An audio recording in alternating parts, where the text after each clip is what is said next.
campanha para a manutenção do nosso grupo. Participe acessando nosso site. Olá, meus irmãos do Grupo Espírita Francisco Xavier. Estamos mais uma vez reunidos nesse canal virtual para lermos um pequeno trecho do Evangelho e conversarmos um pouco sobre os ensinamentos que nos chegam. Abrindo o Evangelho, nos cai o capítulo 14, honrai o vosso pai e a vossa mãe. E nas instruções dos Espíritos, nós temos a ingratidão dos filhos e os laços de família. A partir do item 9, é um texto bem grande do Santo Agostinho, mas vamos ler aqui uma pequena parte aqui. A ingratidão é um dos frutos mais imediatos do egoísmo. Revolta sempre os corações honestos.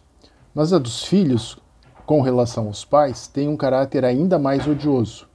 É sob esse ponto de vista, especialmente, que vamos encará-la para analisar-lhes as causas e os efeitos. Aqui, como por toda parte, o Espiritismo veio lançar luz sobre um dos problemas do coração humano. Quando o espírito deixa a Terra, carrega consigo as paixões ou as virtudes inerentes à sua natureza, e vai para o espaço se aperfeiçoar ou ficar estacionário, até que queira ver a luz. Alguns, pois, partiram carregando consigo ódios poderosos e desejos de vingança insatisfeitos, mas alguns destes, mais avançados que outros, é permitido entrever algo de verdade. Eles reconhecem os funestos efeitos de suas paixões e então tomam boas resoluções. Compreendem que para ir a Deus não há senão uma senha, caridade. Ora, não há caridade sem esquecimento de ultrajes e de injustiças. Não há caridade com ódios no coração e sem perdão.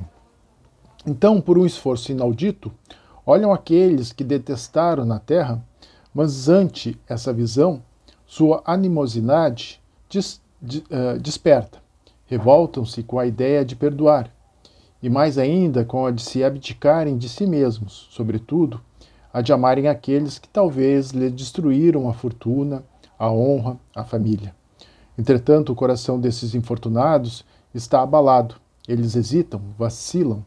Agitados por sentimentos contrários, se a boa resolução vence, pedem a Deus, imploram aos bons espíritos que lhe deem forças no momento mais decisivo da prova. Enfim, depois de alguns anos de meditação e de preces, o espírito se aproveita de um corpo que se prepara na família daquele que detestou e pede aos espíritos encarregados de transmitirem as ordens supremas para ir concluir na terra os destinos deste corpo que vem de se formar. Qual será, pois, a sua conduta nessa família? Ela dependerá mais ou menos da persistência de suas boas resoluções. O contato incessante dos seres que odiou é uma prova terrível, sob a qual sucumbe às vezes de sua vontade. Não é bastante forte. Assim, segundo Triunfe, a boa ou mal resolução será amigo ou inimigo daqueles, no meio do qual foi chamado a viver. Por aí se explicam esses ódios, essas repulsas instintivas que se notam em certas crianças e que nenhum ato anterior parece justificar nada, com efeito, essa existência. Pode provar essa antipatia. Para compreendê-la, é preciso voltar os olhos sobre o passado. Ó espíritas, compreendei hoje o grande papel da humanidade. Compreende que quando produzis um corpo, a alma que nela se encarna vem do espaço para progredir. Sabei vossos deveres e colocai todo o vosso amor em aproximar essa alma de Deus. É a missão que vos está confiada e da qual recebereis a recompensa, se a cumprirdes fielmente. Vossos cuidados, a educação que lhe derdes ajudarão seu aperfeiçoamento e seu bem-estar futuro. Pensai que a cada pai e a cada mãe Deus perguntará: que fizestes do filho confiado à vossa guarda? Se permaneceu atrasado por vossa falta, vosso castigo será de vê-lo entre espíritos sofredores, ao passo que dependia de vós tê-lo feito feliz. Então vós mesmos, atormentados de remorsos, pedireis para reparar vossa falta. Solicitareis uma nova encarnação, para vós e para ele, na qual o cercareis de cuidados mais esclarecidos e ele cheio de de reconhecimento vos cercará do seu amor. Não rejeiteis, pois, a criança de berço que repele sua mãe, nem aquele que vos paga com ingratidão, não é o acaso que o fez assim, e que vô-lo deu. Uma instituição imperfeita no passado se revela e daí julgais se um ou outro já muito odiou ou foi muito ofendido, que um ou outro veio para perdoar ou para expiar. Mães, abraçais, pois, o filho que vos causa desgosto, e dizei-vos: um de nós dois foi culpado. Mereceis a alegria divina que Deus atribui à maternidade, ensinando a essa criança que ela está sobre a terra para se aperfeiçoar, amar e bendizer. Mas há muito dentre vós, em lugar de arranjar pela educação os maus princípios inatos de existências anteriores, desenvolvem esses mesmos princípios por uma fraqueza culposa ou por uma negligência. E mais tarde o vosso coração, ulcerado pela ingratidão de vossos filhos, será para vós desde essa vida o começo de vossa expiação. A tarefa não é difícil, não é tão difícil como pareceis crer. Não exige o saber do mundo, o ignorante como o sábio podem cumpri-la, e o Espiritismo veio facilitá-la, dando a conhecer a causa das imperfeições do coração humano. Aqui continua, tá? É um texto longo, quem quiser ler pelo completo, né, é o capítulo 14, a partir do item 9. Mas ele traz tanta reflexão, né, tantas possibilidades de a gente analisar, e a gente pode começar pelo início. E o início é: nós temos um Pai que nos ama incondicionalmente, que é justo e que é bom, e que cria todos nós espíritos eternos. E a essa criação nos dá a oportunidade, através de várias reencarnações, a gente se desenvolver. Se desenvolver individualmente e se desenvolver coletivamente. E o desenvolvimento coletivo ele se dá a partir de um processo natural, que é a concepção. Eu preciso ter um pai e uma mãe, não necessariamente convivê-lo com eles, mas eu necessito, né, é um processo natural para que eu possa vir em corpo, né, reencarnado, me desenvolver. O processo individual de crescimento ele se dá a partir dessa concepção. E a família é o primeiro nicho de educação. É o primeiro nicho onde a gente vai encontrar as facilidades ou dificuldades de um plano espiritual, de um planejamento espiritual pré-definido. Ou seja, nada acontece por acaso. E a família, ela nos dá essa base, ela nos dá essa estrutura e nos permite que a gente possa resgatar ou progredir conforme o processo de entendimento, de compreensão, né, de amor envolvido por todo o processo. É muito interessante quando a gente se dá conta que nós temos uma família material, né? E aí a gente pode ter concepções diversas, a gente pode ter entendimentos diversos e principalmente vivências diversas, né? Mas nós temos, né, por trás de todo esse processo reencarnatório, uma família espiritual. E com certeza existem amigos espirituais que estão nos amparando, nos ajudando e nos dando com força e motivação para a gente seguir em frente. Durante o processo de desenvolvimento dessa criança, né, como Santo Agostinho mesmo coloca, a gente vai ter situações onde, fora de uma fé raciocinada, fora de um entendimento raciocinado, a gente não consegue compreender, né, alguns sentimentos naturais, né, em relação às pessoas daquela família. Pais e mães que sentem uma grande dificuldade de conviver com aquele filho ou filha, né, e os próprios filhos ou filhas, né, que estão reencarnando também têm uma dificuldade nesse relacionamento, né. isso é explicado à luz do Espiritismo. Porque o nosso desenvolvimento espiritual traz uma bagagem que nós, graças a Deus, não temos a compreensão nesse momento. A gente não tem um entendimento claro de tudo que a gente já fez, que a gente já causou, ou que foi feito com a gente e que a gente foi prejudicado.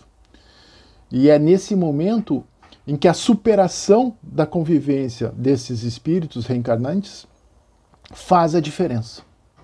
Porque no momento em que eu tenho a consciência que tudo que eu faço hoje, né, vai gerar o meu futuro, né, vai gerar o meu dia de amanhã, o meu presente, né, é a minha bagagem que eu estou desenvolvendo para o meu caminho, né, eu também estou vivendo uma consequência de um passado, que não importa neste momento.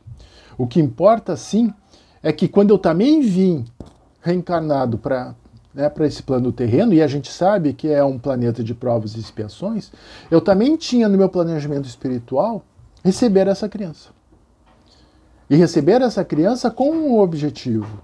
O objetivo de acolher no meu seio familiar, de dar condições de desenvolvimento, dar condições de educação e tornar ele um cidadão que possa caminhar com as suas próprias pernas.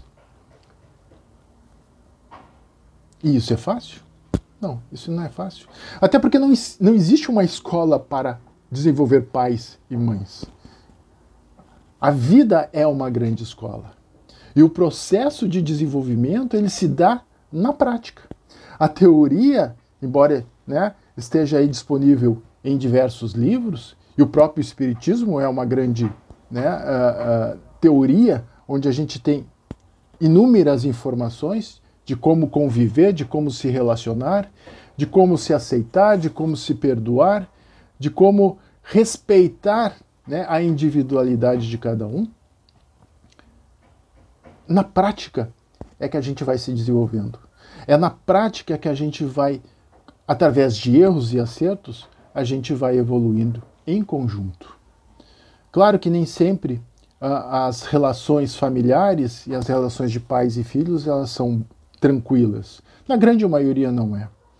E esse processo, ele é fantástico, porque na medida em que as coisas vão acontecendo, a gente tem que se adaptar, a gente tem que se modificar, a gente tem que aprender a conviver com os nossos sentimentos, as nossas fraquezas, as nossas incertezas, as nossas dúvidas, as nossas angústias, os nossos medos. Porque eu, na condição de pai e de mãe, de responsável por aquela criança, eu trago também uma bagagem de erros e imperfeições. E que eu estou tendo também nessa oportunidade a condição de me melhorar, a condição de evoluir, a condição de me modificar. E isso não é simples. Isso exige esforço, isso exige vontade, isso exige amadurecimento, isso exige entendimento, compreensão de mim mesmo. O Espiritismo nos dá uma luz à treva, à ignorância, à dificuldade de perceber que as coisas são muito mais complexas do que parece. Mas também nos dá uma vontade, a partir desse conhecimento prévio, a partir desse desenvolvimento, desse esclarecimento, nos dá uma vontade de cada vez mais recuperar os nossos eventuais erros, e a gente comete erros nesse processo, e tentar cada vez mais melhorar, recuperar, haver um processo, né, de compreensão de ambos os lados, em que sim, nós somos falhos e que a gente precisa se ajudar mutuamente. Como é bom quando a gente consegue fazer isso durante a caminhada. Como é bom quando a gente tem a consciência que nós, às vezes, estamos agindo de uma forma correta, estamos sendo adequados, e outras vezes a gente foi inadequado e a gente tem a capacidade e a humildade de pedir perdão aos nossos filhos. A construção conjunta desse elo familiar, dessa relação entre pais e filhos, né, é que vai permitir lá na frente que a gente, no transcorrer da nossa caminhada, né, possa receber o benefício do amor deles para com a gente. Alguns vão conseguir, outros não. Faz parte de um processo e de um livre-arbítrio individual, né? Mas na condição de pais desses filhos que foram, né, oportunizados por Deus, a gente tem que agradecer. A gente tem que estar ciente da resposta que nós vamos ter que dar a Deus quando a gente voltar para o plano espiritual. Existe um livro psicografado por Chico Xavier, da coleção de Emmanuel, Vida e Sexo. E um dos itens fala sobre pais e filhos. E aí ele traz um trechinho também do Evangelho segundo o Espiritismo, do item 9 do capítulo, né, desse que a gente acabou de ler. Ele traz como base do texto, né, a ingratidão é um dos frutos mais diretos do egoísmo. Revolta sempre os corações honestos, mas a dos filhos para com os pais apresenta um caráter ainda mais odioso. Ele pega um trecho do próprio, né, do texto que a gente leu. E aí ele traz assim: trazida a reencarnação para os alicerces dos fenômenos sociodomésticos, não é somente a relação de pais para filhos que assume caráter de importância, mas igualmente a que se verifica dos filhos para com os pais. Os filhos não pertencem aos pais. Entretanto, de igual modo, os pais não pertencem aos filhos. Isso é importante porque a gente já comentou isso, né? Ninguém pertence a ninguém, todos nós somos irmãos, mas neste momento com papéis específicos. E pais conscientes, né, dão condições para que os filhos caminhem nesse mundo, porque né, a oportunidade que eles têm de desenvolvimento. Essa é a lição que fica para nós hoje. Vamos elevar nosso pensamento e vamos vibrar para a família, para nossos entes queridos, durante as preces e radiações que vamos desenvolver agora. Irmãos, vamos unir nossas almas confiantes para dedicar nosso pensamento e sentimentos fraternos para quem precisa, quem está carente de saúde e de paz. Convidamos todos os irmãos a manterem seus corações e pensamentos vibrando nas preces que faremos a Deus, a partir deste momento, em favor daqueles que endereçarmos nossas vibrações. Prece para os enfermos. Neste momento, abrimos uma corrente de vibrações em benefício de nossos irmãos enfermos que se encontram em nossas casas, hospitais, casas de caridade e demais locais onde se acham passando por dolorosas provações. Senhor, pedimos alívio para estes irmãos, que o teu infinito amor permita que os divinos mensageiros possam deles se aproximar, suavizando-lhes o sofrimento. Senhor, se as tuas leis permitirem, que possam recuperar a saúde e tenham muita coragem e esperanças sobre a tua misericórdia infinita. Prece para os desencarnados. Pai, lembramos com muito carinho dos nossos irmãos desencarnados, pedindo tuas bênçãos a estes irmãos queridos, que possam despertar para a realidade espiritual sob a luz da verdade e do teu sublime amor. Que se esclareçam, se libertem de todas as perturbações, reúnam-se e progridam, envolvidos na força da tua amorosa proteção. Prece para os lares. Pai, precisamos que o teu amor ilumine os nossos lares, afastando as trevas da incompreensão, dos vícios, do sofrimento, das perturbações espirituais. Ajuda-nos, Pai, a compreender que somos todos teus filhos, formando uma família com quem temos a necessidade de aprender a amar, auxiliando-nos uns aos outros. Que em nossos lares reine a harmonia e a paz sob as tuas bênçãos divinas. Prece para a paz no mundo. Em ti, Senhor, está a força suprema do bem e da paz que governa o universo. Abençoa os dirigentes de todas as nações, especialmente os do nosso país, que saibam governar bem sob a tua proteção, no sentido da ordem e da fraternidade universal. Prece de encerramento. Graças, Senhor, por estes momentos felizes e pela assistência amorosa dos bons espíritos. Abençoa-nos, seja feita a tua vontade, despede-nos na tua paz. Assim seja. Campanha para a manutenção do nosso grupo. Participe acessando nosso site